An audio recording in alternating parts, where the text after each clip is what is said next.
paz, meus irmãos. Amém. Quero convidá-los para mais uma vez abrir o Evangelho de João, capítulo 7, a última sessão do capítulo 7.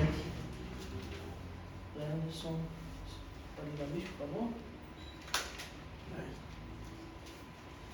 Na última sessão do capítulo 7, se encontra os versículos 45 a 53.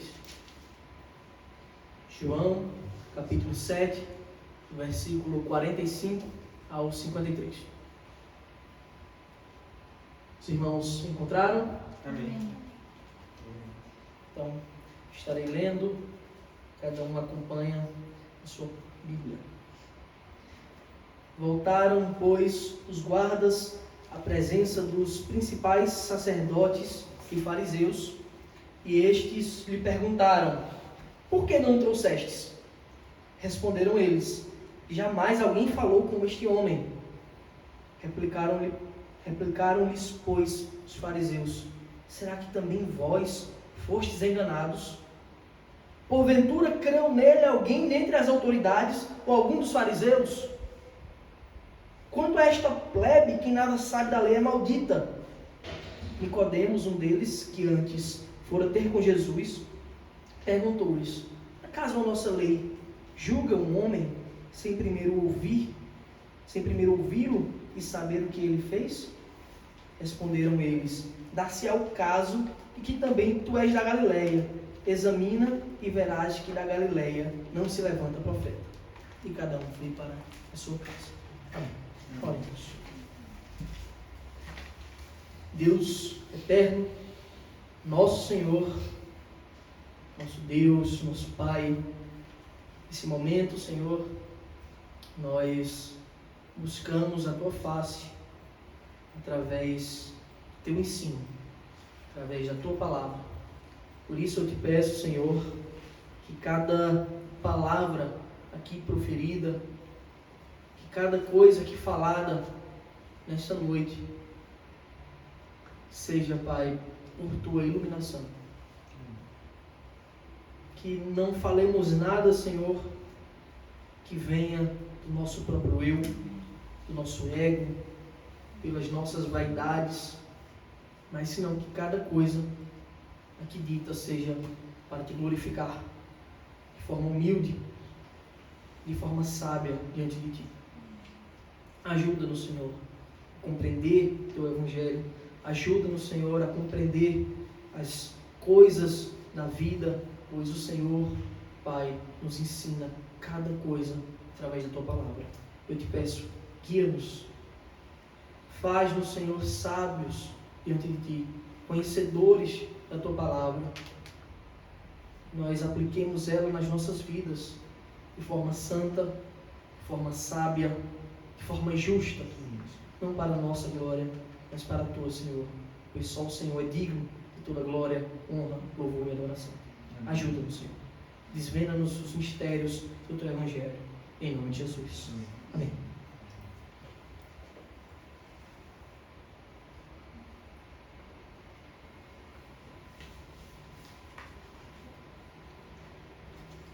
Meus irmãos, a verdade de Deus,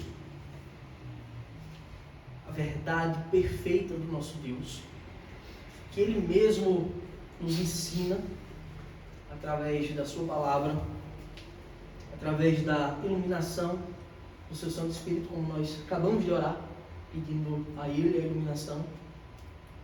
Ela traz consigo vários aspectos e várias virtudes que nós podemos claramente ver. As pessoas que são iluminadas, as pessoas que estão constantemente contritas e em comunhão com Deus, carregarem no dia a dia. Tanto que um dos melhores lugares, ainda não perfeito, mas um dos melhores lugares para se conviver, para ter os nossos filhos de pequenos ainda, em comunhão, é a igreja. Porque aqui nós temos os mais altos padrões de moralidade.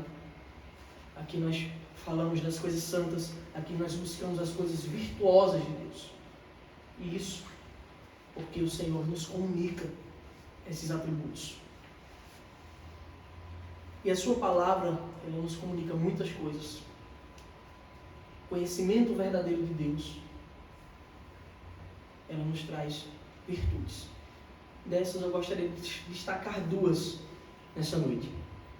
A verdade de Deus, ela nos traz conhecimento, mas não qualquer conhecimento. O verdadeiro conhecimento, o conhecimento de Deus.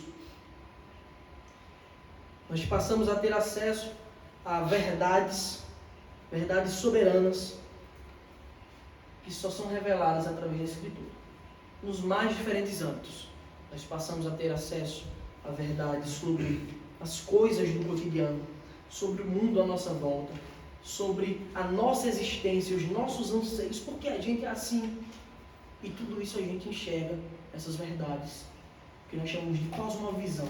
Nós interpretamos como o mundo funciona através da Escritura. Esse é o verdadeiro conhecimento que Deus nos dá. O conhecimento é uma das virtudes da verdade de Deus. É verdade que existem muitas outras fontes. Em outro momento aqui, no último sermão, a gente falou sobre as fontes das coisas que nós buscamos. E uma delas é a fonte dos conhecimentos, ou as fontes dos conhecimentos. Existem muitas. Existem os trabalhos onde nós aprendemos muitas coisas, as ciências, as universidades, existem muitas fontes, livros. Mas o conhecimento de Deus, ele procede diretamente do próprio Deus, da sua palavra e da iluminação do seu Espírito. Essa é uma das virtudes que eu quero trabalhar com os irmãos essa noite. Conhecimento verdadeiro, conhecimento de Deus. Segunda virtude, que é a verdade que o Evangelho nos proporciona, é a sabedoria. Não qualquer sabedoria, mas a sabedoria que vem do alto. E alguém pode até pensar ser a mesma coisa, conhecimento e sabedoria, mas eu gostaria de definir essa noite a sabedoria como nós aplicamos o conhecimento que nós temos nas nossas vidas. Como nós aplicamos esse conhecimento quando vêm os obstáculos, quando os degraus surgem, quando os percalços da vida começam a nos puxar, a tentar nos tirar do caminho do foco. E como a gente age, e se nós agimos correto, aí consiste a sabedoria.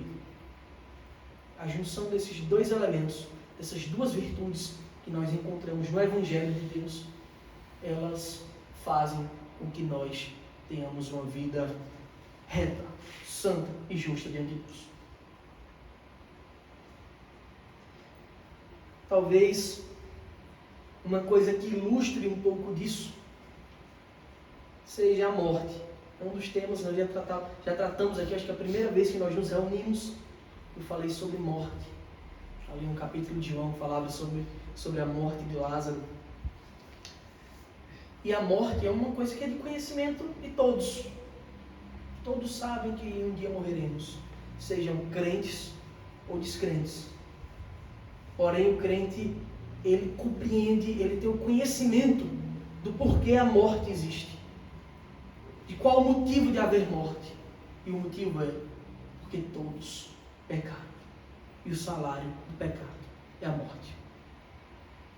E o fato de nós termos o bom conhecimento, de nós, pelo Evangelho, pela graça de Deus, compreendermos as verdades sobre a morte, por exemplo, sobre tantos outros temas, mas sobre a morte, mais especificamente, nos faz ter atitudes diferentes, atitude de sabedoria quando a morte chega, quando ela atinge os nossos familiares ou quando nós estamos à beira da morte. Nós podemos ver claramente a diferença de como o ímpio se desespera pela morte muitas vezes por pensar seu fim e como o crente age diante da morte. A ponto de, como o apóstolo Paulo disse, que o viver para ele era Cristo, mas o morrer é lucro, porque se encontraria com o próprio Deus. Estaria diante de toda a glória, inalcançável nessa terra. Nós vemos tais virtudes, conhecimento e sabedoria.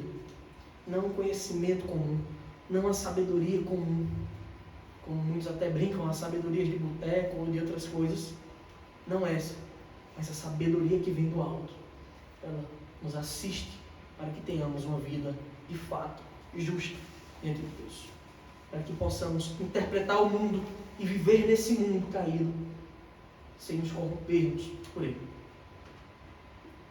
Um versículo que resume um pouco disso, extremamente conhecido da Escritura, seria o versículo 10 do capítulo do Provérbio de número 9, que é o temor do Senhor, é o princípio da sabedoria. E o conhecimento do santo, ou seja, o conhecimento de Deus, é prudência. Temer a Deus é ser sábio. Ser prudente é conhecer ao Senhor. Bom, no capítulo 7 de João, é relatado o que acontece na festa dos tabernáculos.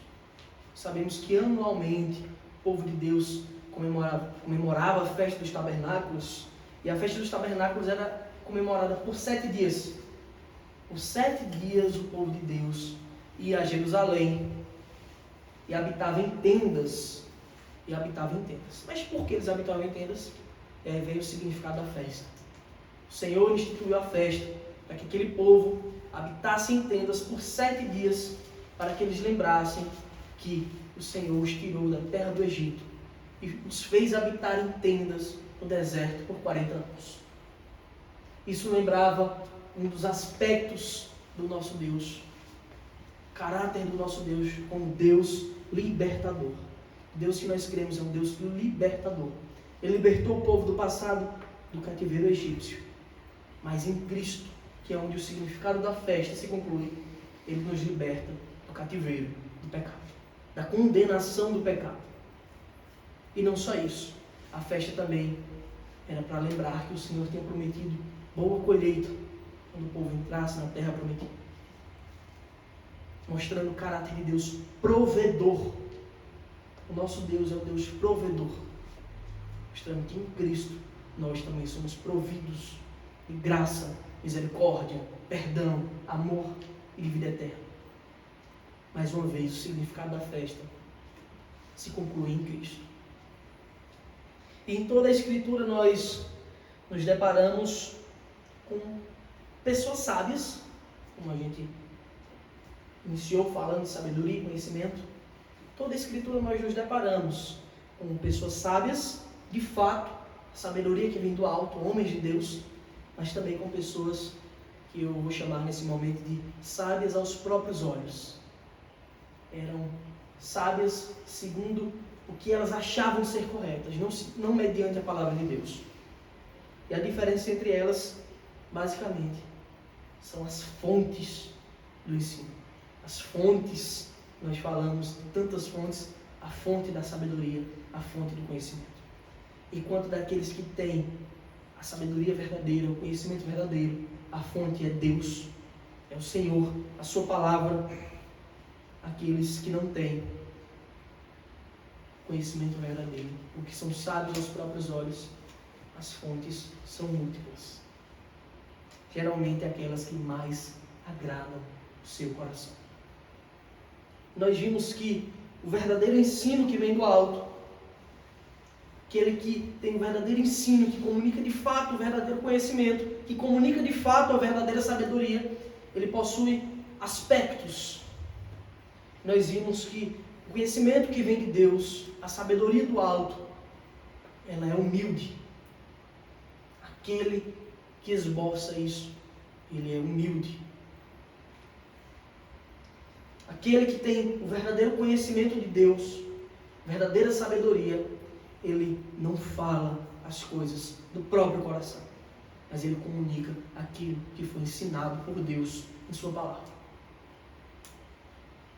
Aquele que tem o conhecimento que vem do alto, ele não busca a própria glória nos ensinos, mas ele busca a glória de Deus. Esses são 3 aspectos. A gente poderia destacar outros, mas esses 3 são suficientes para que nós vejamos as características daqueles que trazem consigo o verdadeiro ensino que vem do alto. Ou seja, o verdadeiro conhecimento de Deus e a verdadeira sabedoria de Deus.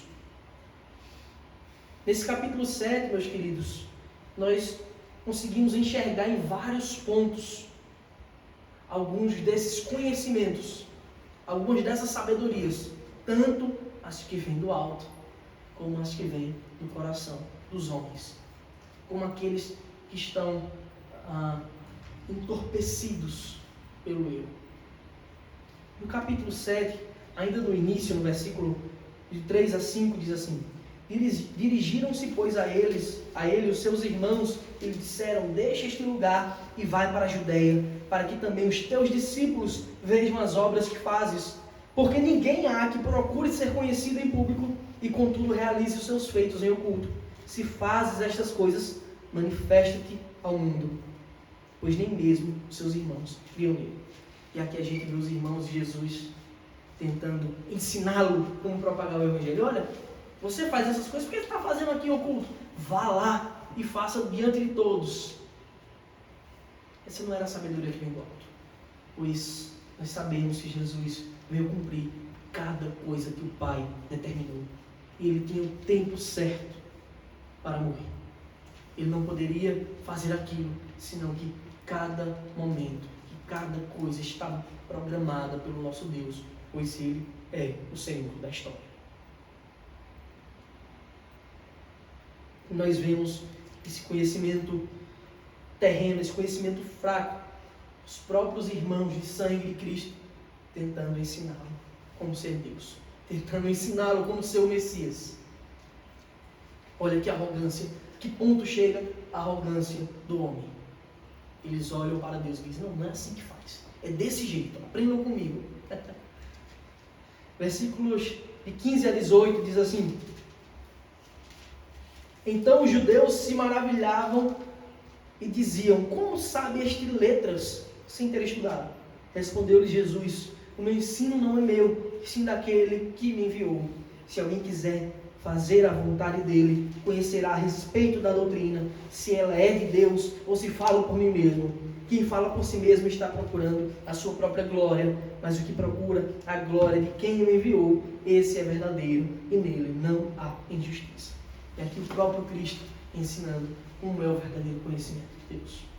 É humilde, não busca a própria glória, não fala do próprio coração, mas fala o que Deus quer, através da sua palavra, através do seu Espírito Santo. Os versículos 25 a 27, ainda no capítulo 7, está escrito: Diziam alguns de Jerusalém: Não é este aquele a quem procuram matar? Eis que ele fala abertamente e nada lhe dizem. Porventura reconhecem verdadeiramente as autoridades que este é de fato Cristo? Nós todavia sabemos de onde este é. Quando porém vier o Cristo, ninguém saberá de onde ele é. Veja a que ponto chega o engano do coração, o ponto deles inventarem um argumento de que quando vier o Cristo ninguém saberá. Eles inventavam esse argumento simplesmente para dizer: ele não é o Cristo que a gente sabe de onde ele é. Nós vemos aí os homens falando pelo seu próprio coração, sem humildade alguma, a ponto de inventar o próprio conhecimento, sem buscar a glória de Deus, mas buscando aquilo que lhes apraz, aquilo que era mais conveniente. Os versículos 34 a 36 diz assim: A vez de procurar-me e não me achareis, assim diz Cristo, Senhor, também aonde estou vós não podeis ir.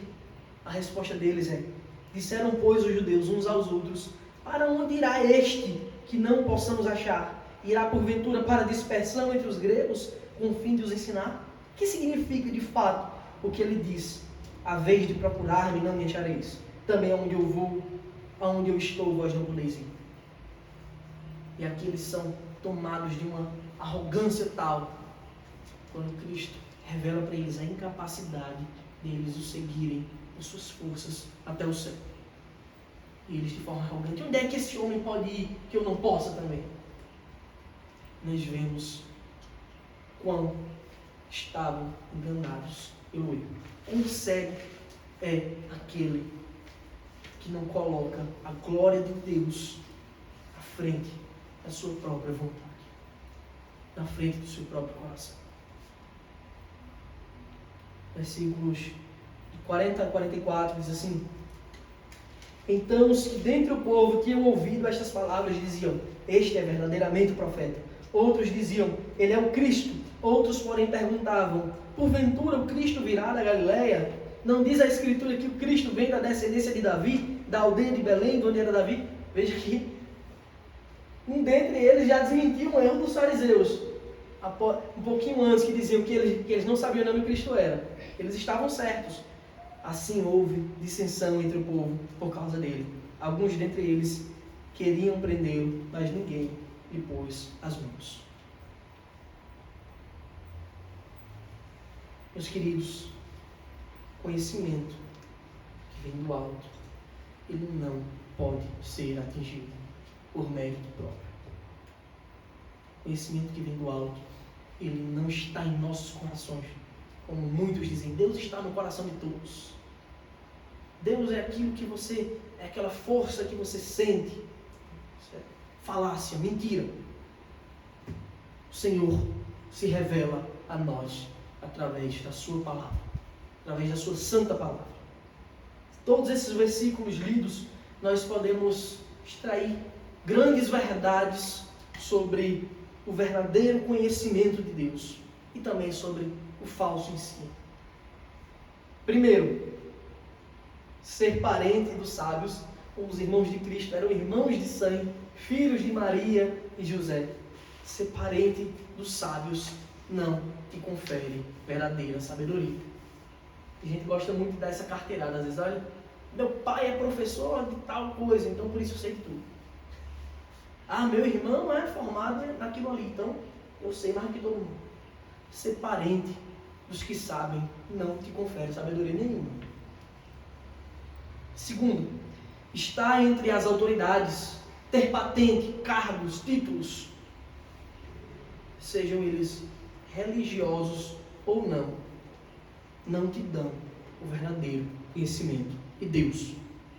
Esses homens que falaram tantas asneiras contra Deus, contra a palavra do Senhor, muitos deles eram dos principais sacerdotes de Jerusalém, os principais sacerdotes de Israel.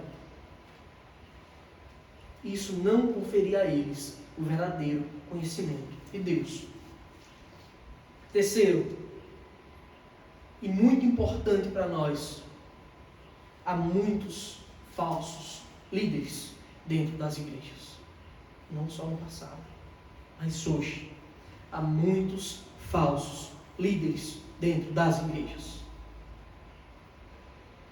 Como nós conseguimos descobrir se o líder é falso ou verdadeiro? Analise os critérios de ensino. Ele é humilde? Ele busca a glória de Deus ao invés da sua própria glória? Ele fala o que a Escritura diz, custe o que custar, ao invés daquilo que o seu coração quer dizer? Como disse o nosso irmão Lutero no passado, no período de reforma, a paz, se possível, só se for possível, mas a verdade, a qualquer preço. A verdade deve ser pregada e proclamada a qualquer preço. A paz é secundária. Vamos entrar finalmente nos versículos da noite, versículos 45 e 46.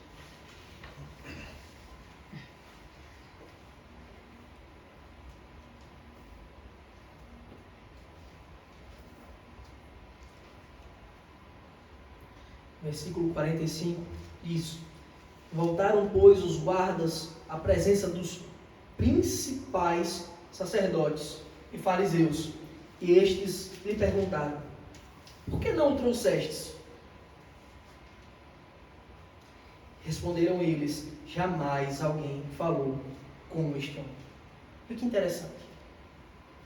Os guardas voltaram à presença, mas não foi de um sacerdote ou outro, ou de uma pessoa a outra, não. É dito que esses guardas eles voltaram à presença dos principais sacerdotes.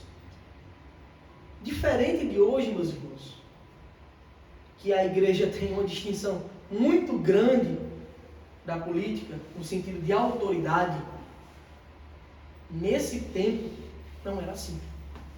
A autoridade, inclusive civil, também era religiosa.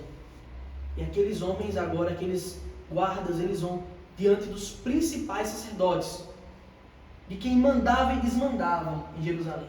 Claro que com um certo aval do Império Romano que dominava. E estes estavam diante dos sacerdotes, e os sacerdotes perguntaram: cadê ele? Vocês saíram daqui com a ordem de buscar ele para a gente prender. Cadê ele? E a resposta daqueles homens foi: jamais alguém falou como este homem. Isso significa que aqueles guardas que saíram para prender a Cristo tinham se convertido? Não necessariamente. Não necessariamente. Mas que alguma coisa tocou o coração deles. Que alguma coisa impactou. E isso foi a palavra de Cristo. Ninguém fala como este homem. Alguém poderia perguntar: então, como ele falou? Eu gostaria de abrir um texto um pouco semelhante. Está lá no livro de Mateus. Queria que os irmãos acompanhassem comigo Mateus, capítulo 7, versículos 28 e 29. Mateus, capítulo 7, versículos 28 e 29. Então, como foi que ele falou para que aqueles homens ficassem impactados de tal modo que não o levassem preso? Afinal, ele era apenas um homem diante de tantos guardas. Versículo 28 do capítulo 7 de Mateus diz: quando Jesus acabou de proferir estas palavras, estavam as multidões maravilhadas da sua doutrina, porque ele as ensinava como quem tem autoridade e não como os escribas. Ele ensinava com autoridade e não como os escribas. Meus queridos, o verdadeiro ensino é que revela a autoridade. Observe, o verdadeiro ensino do Evangelho é que revela a autoridade daquele que prega. A autoridade do que prega não está no cargo. A autoridade do que prega não está na sabedoria própria, buscada nas fontes humanas.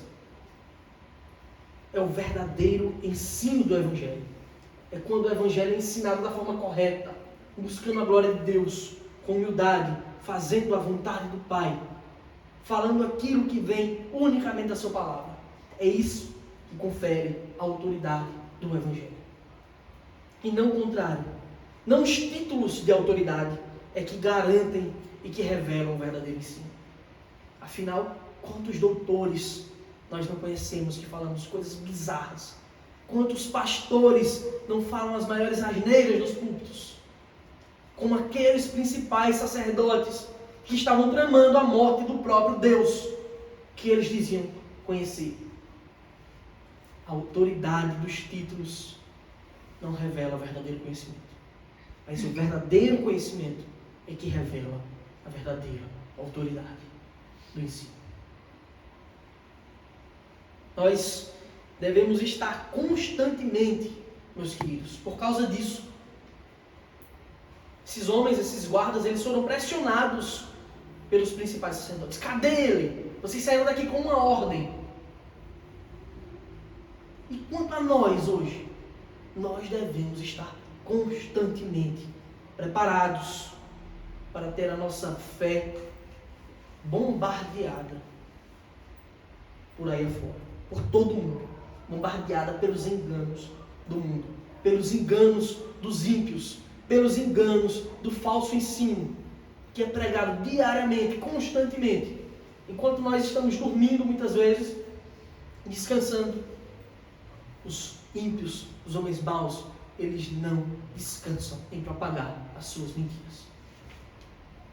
As universidades, por exemplo, têm sido um instrumento maligno de proliferação do engano e do erro. Eu não estou pregando aqui contra o estudo na universidade. Os irmãos bem sabem que eu sou professor, portanto, passei por lá. Não é isso. Mas é que nós, como crentes, devemos estar preparados aonde a gente andar, aonde a gente entrar, para rebater os erros. E um dos principais lugares que isso ocorre hoje, e os erros são propagados, são as universidades. E muito disso por causa dos títulos. Afinal, é lá que se encontram os maiores títulos de autoridade acadêmica, de autoridade de ensino científico. Doutores, pós-doutores, mestres, seja o que for. Você, jovem, deve estar preparado, firmado, na verdade. Firmado no verdadeiro ensino, com todas essas virtudes, verdadeiro conhecimento, verdadeira sabedoria, com todas essas características de humildade, buscando a glória de Deus em todo o tempo, falando que a palavra revela. Você deve estar firmado na verdade, para você sim ser um instrumento de mudança, ser um instrumento de bênção, de glória a Deus nesses locais corrompidos, nesses locais corruptos, nesses lugares perdidos, onde o Evangelho é pisado, onde o Evangelho é escarnecido. Isso não vale só para o jovem que está indo para a universidade. Isso vale para qualquer um de nós.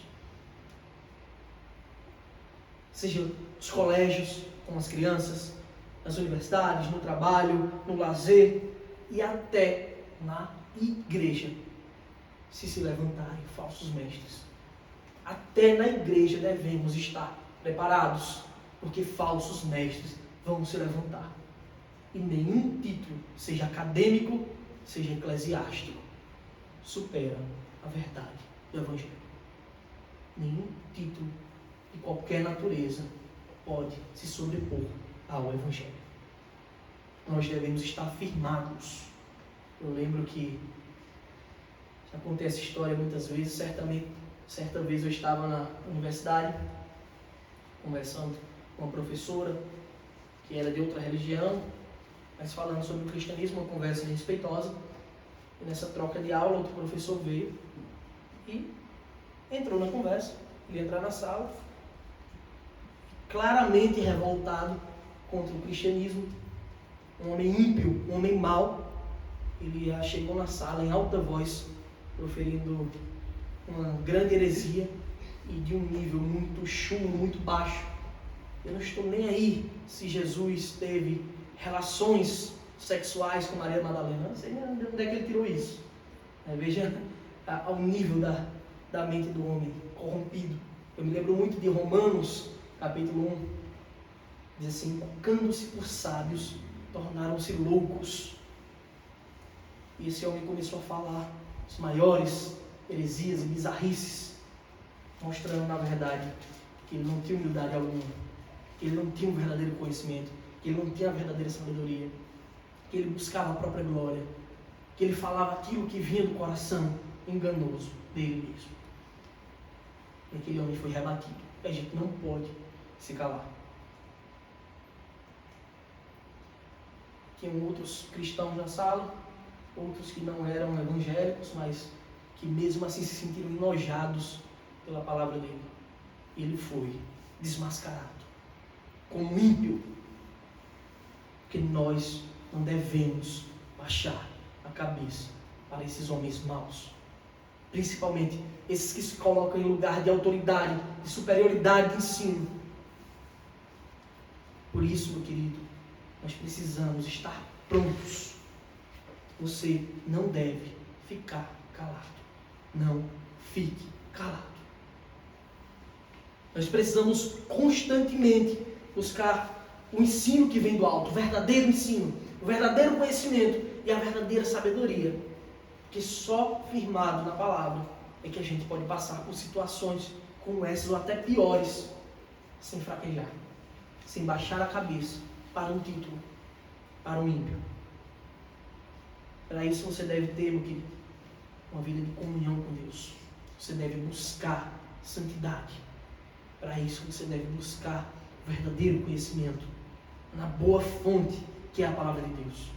Nas boas fontes que são homens que Deus levantou por toda a história para trazer ensino para nós. Você deve estar firmado em Deus. Seja na leitura da palavra, seja nas orações, porque assim somos fortalecidos. É assim que nós rebatemos o mal, em qualquer lugar. Seja diante de supostos amigos que zombaram da fé, seja diante dos catedráticos, dos estudiosos, seja onde for, nós devemos pregar o Evangelho. A paz, se possível, mas a verdade a qualquer preço.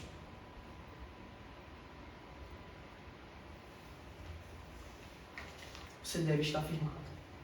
Porque se você não estiver firme, os mundanos, eles não hesitarão em lhe humilhar, em esmagar a sua fé diante de Deus. Eles não vão hesitar.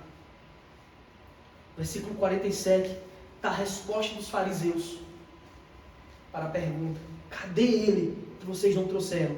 Eles disseram: ninguém fala como este homem. Olhem, preste atenção na resposta dos fariseus. Replicaram-lhes, pois, os fariseus: será que também vós fostes enganados?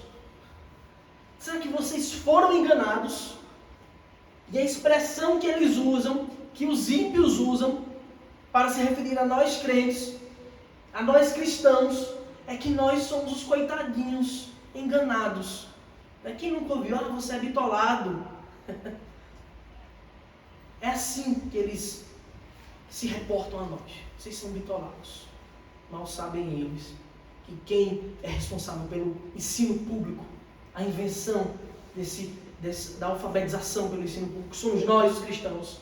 Pelas grandes universidades do mundo, as maiores, somos nós os cristãos. Pelas maiores descobertas científicas, somos nós os cristãos. Pela construção de uma sociedade justa, somos nós os cristãos. Até a democracia procede do cristianismo. Democracia moderna. E esses homens, coitadinhos, eles são só enganados. E é isso que os fariseus dizem: será que vocês também foram enganados? Pergunta é: como é que você acredita nisso? É como se ele disse assim. E eles falam pra gente. Quem aqui tem a oportunidade de conversar com alguns ímpios, algumas pessoas de vida totalmente corrompidas, eles olham para você: como é que você acredita nisso? Essa maluquice é uma lenda. Outros vão dizer: por que você luta contra isso? Porque curta a vida. A vida é feita para curtir. Use o seu corpo para fazer o que você quiser, para se prostituir, para se drogar, para ser devasso.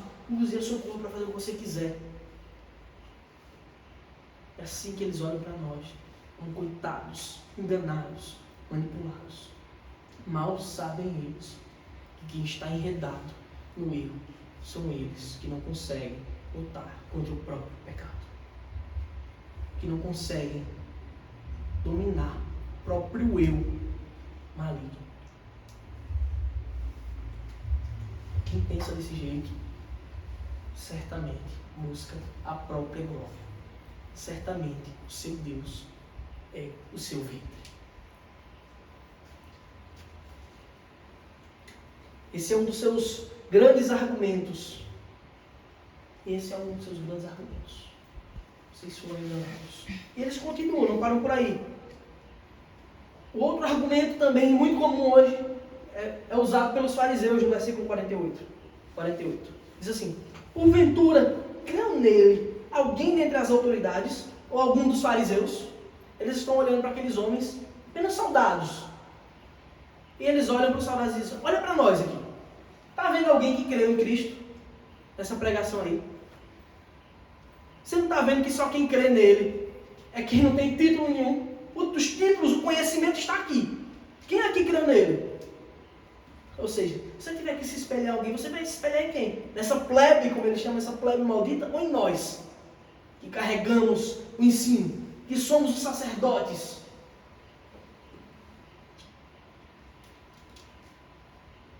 Observe se alguma das autoridades creu nele. É isso que eles estão ensinando. É isso que eles estão dizendo para aqueles soldados. Observe aí, veja se alguns dos grandes homens creu nele. Você só vai ver a ralé. É isso que eles estão dizendo. É como se eles dissessem, só quem crê nele são os coitados que foram enganados, os pobrezinhos, sem conhecimento. Ou então, como se eles dissessem, meu querido, olha nossos títulos, olha o nosso conhecimento, a gente está vacinado contra esse Jesus. Como se eles dissessem isso.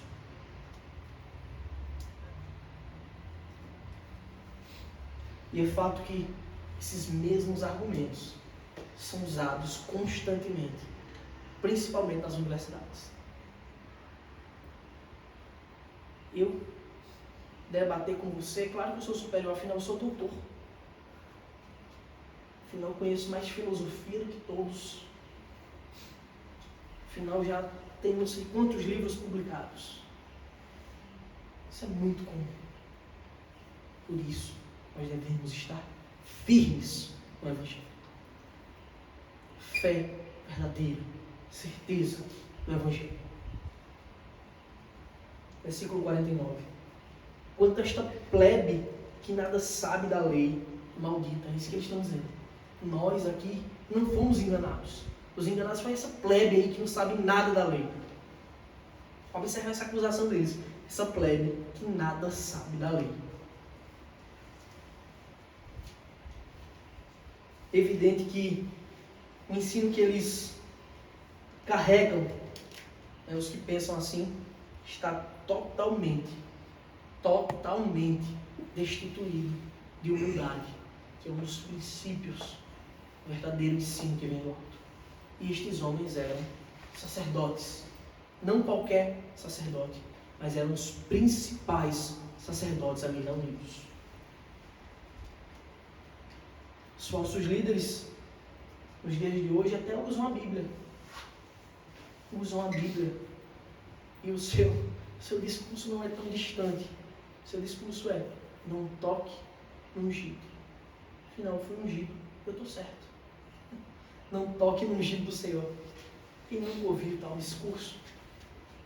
Como cortina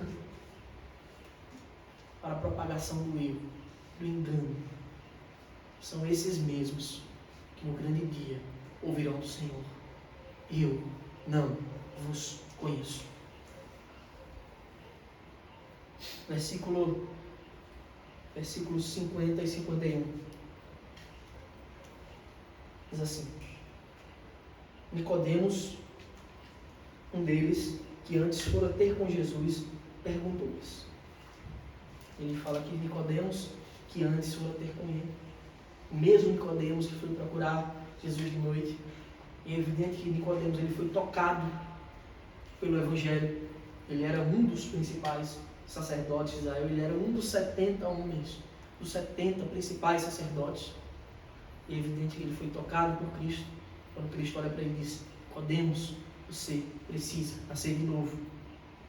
E agora Nicodemos está ali diante daqueles homens. E é interessante, nem sempre Deus nos chama para largar o nosso trabalho, a nossa vida.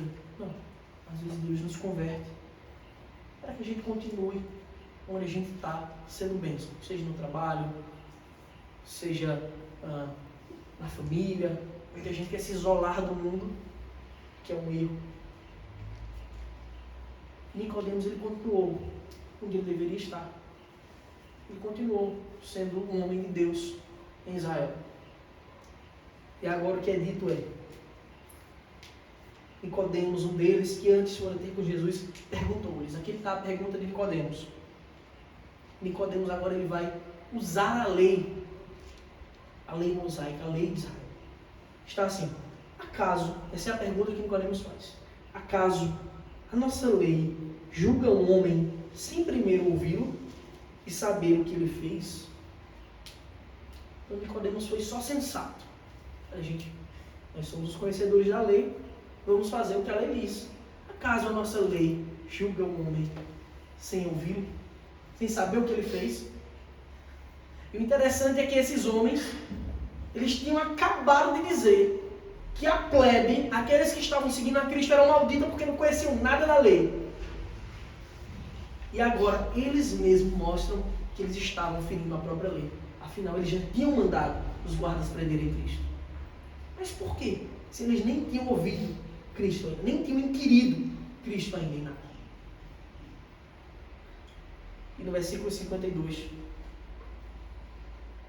depois de Nicodemos expor o erro deles, e ele não fez isso com arrogância, ele só levantou um questionamento. A nossa lei condena alguém sem ouvir? Vamos ouvi-lo.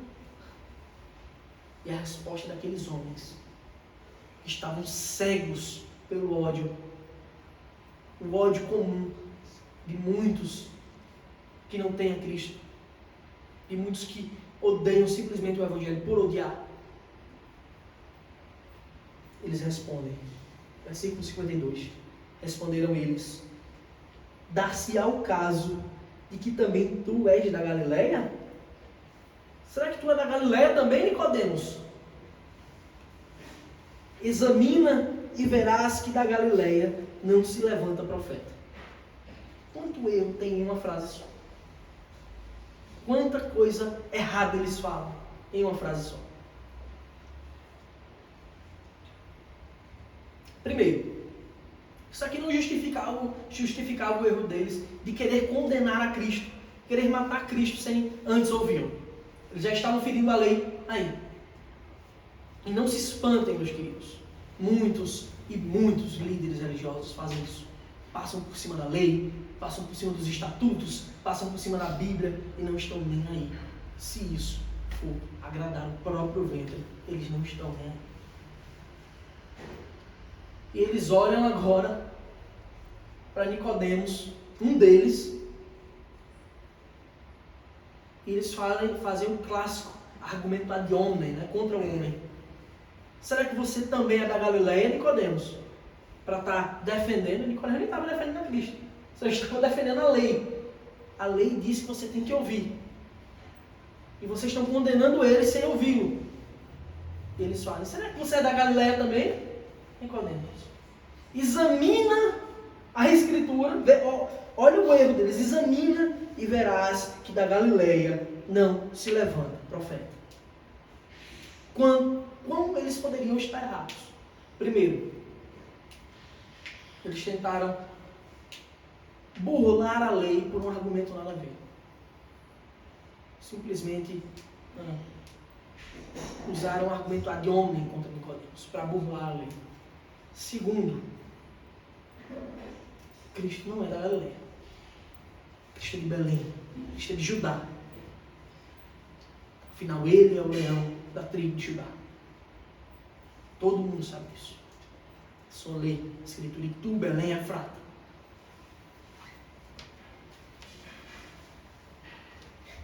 E por fim, quem disse que da Galileia não se levanta profeta? Mais de um dos profetas menores nasce na região da Galileia. Jonas, Oséias, Naum, pelo menos 3 são levantados da região da Galileia. E aqueles homens estão, examina, veja que eles tinham acabado de xingar o povo. Essa plebe que não conhece nada da lei é maldita. Eles revelavam que o orgulho, a cegueira, a impiedade que eles traziam faziam que eles não compreendessem coisas básicas da lei. Coisas básicas da lei. Que alguém não pode ser condenado sem ser ouvido. E verdades simples como essa, de onde alguns dos profetas nasceram. por que esses homens estavam assim? É simples. Porque Cristo veio para os que eram seus, e os seus não o receberam. Porque a luz estava com eles, mas eles amaram mais as trevas do que a luz. E a Escritura se encerra com aqueles homens sem argumento. Já Nicodemos nem responde a eles. Tão tolo, tão inútil, tão pequeno, tão baixo que foi esse argumento. Nem pode nem ser chamado de argumento que eles fizeram. E a narrativa de João se encerra no versículo 53 com: cada um foi para a sua casa. Eles foram para casa porque eles não tinham mais o que fazer. Eles estavam derrotados. Porque Cristo ele só morreria no dia certo. Ninguém tiraria sua vida, mas Ele a entregaria voluntariamente como oferta pelo pecado. Não dele, mas seu, meu, nosso. O que é requerido de vocês e o que é requerido de mim é uma coisa só. Você crê nisso? Nós concluímos disso tudo, meus irmãos, que nós vivemos em uma guerra. Nós vivemos constantemente em uma guerra.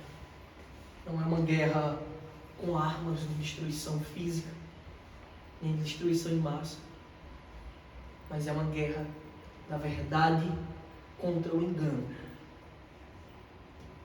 É uma guerra do verdadeiro conhecimento, da verdadeira sabedoria, da verdade que vem do alto contra as múltiplas verdades, as pseudo-verdades carregadas pelos homens, pelos ímpios.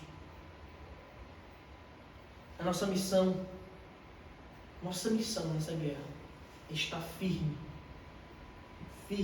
na propagação da verdade. É firme na pregação do Evangelho. É firme quando formos bombardeados pelo erro. É estarmos firmes. E a nossa mensagem é a sabedoria de Cristo. A nossa mensagem é a verdadeira sabedoria que vem do alto. E que mensagem é essa? É a mensagem do Evangelho. A mensagem que ele veio, que ele nasceu da Virgem, que ele viveu perfeitamente, sem pecado, para nos dar a verdadeira vida. É que ele viveu a vida que eu não podia viver. É que ele viveu a vida que você não podia viver. É que ele morreu a morte que eu não podia morrer. Ele morreu a morte que nós não podíamos morrer, para nos dar a vida. Esse é o verdadeiro Evangelho. E como isso irrita os ímpios. E como isso constrange a todos, inclusive a nós. Porque não somos merecedores de tal amor. Essa é a verdadeira mensagem. Não é a do mundo, que é imersa em impurezas, que é imersa em prostituição, em lascívia, em avareza. Mas nós pregamos a Cristo e esse crucificado.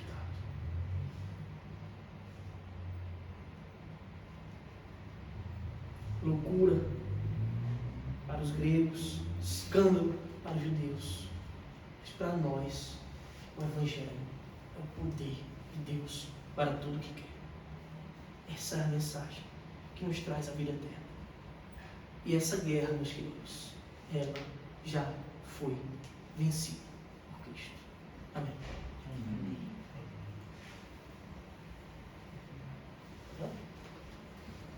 Peço que os irmãos se coloquem de pé para nós orarmos. Também eu vou orar por um motivo especial hoje. Eu não podia deixar de dizer que hoje completamos 7 anos de casados. Então, Deus abençoe a nossa vida e de todos os irmãos também. Oremos. Santo Deus, eterno, glorioso, obrigado, Pai, pela Tua palavra. Obrigado, Senhor. Te peço que o Senhor enche os nossos corações do Teu Evangelho, da Tua sabedoria, do Teu conhecimento, do Teu amor, das Tuas virtudes, Senhor. Nós necessitamos de Ti, Pai. humildemente te pedimos, Pai, ajuda-nos a viver para a Tua glória. Ajuda-nos a compreender, Pai, as Tuas palavras. Também te peço, Senhor, que o Senhor abençoe cada um dos nossos irmãos presentes.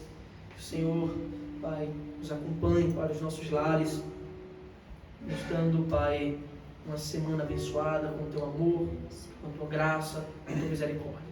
Também te agradeço, Senhor, porque o Senhor nos permitiu completarmos mais um ano de casado, eu e Raquel.